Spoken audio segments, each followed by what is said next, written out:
শাশুড়িকে মা বানিয়ে ভোটার তালিকায় নাম। বহু আগে পুত্র পরিচয় ভোটার তালিকায় নাম তোলেন জামাই এবং এসআইআর ফর্ম হাতে পেয়ে ফাঁস রহস্য।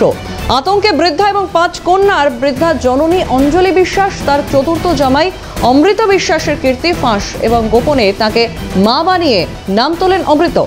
সিএনএ এই খবর সম্প্রচারের পরেই ঘটনা ঘিরে ব্যাপক উত্তেজনা এবং খবর সম্প্রচারের পরেই বৃদ্ধার উপর শারীরিকভাবে চড়াও হন জামাই। লাগাতার হুমকির অভিযোগ অঞ্জলি বিশ্বাসের এবং শুক্রবার সন্ধ্যায় চোপড়া থানার দ্বারস্থ হন আক্রান্ত অঞ্জলি বিশ্বাস। আক্রান্ত অঞ্জলি বিশ্বাস এবং তার পরিবার কি বলছেন শুনবো।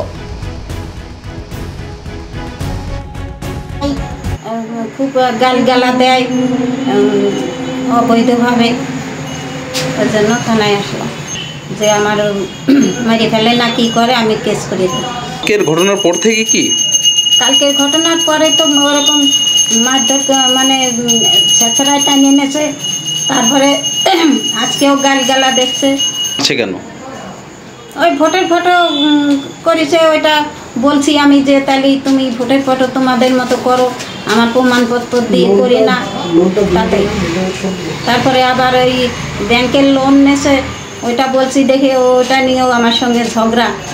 আমার শাশুড়ি মানে অঞ্জলি বিশ্বাস, তার উপরে যখন আপনাদেরই মিডিয়া পার্সনরা ওই আমাদের ভিকটিম এগেনস্ট পার্টি যে আছে অমৃত বিশ্বাস, ললিতা বিশ্বাস, ওদের পরিচয়, ওদের খবর দিতে যায়, ওরা খবরে বাধা দেয়, হয়তো অনেক কিছুই বলে।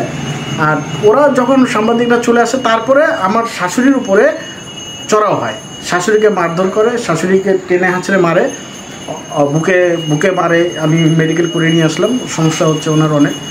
আর যেটা শুনলাম উনি বললেন যে জামাই নাকি মেরেছে, মেয়েও মেরেছে। তো এটার জন্য খুবই দুঃখিত আমি, যার জন্য আমি থানায় আসলাম। থানায় এসে অমৃত বিশ্বাসের নামে অভিযোগ করলাম।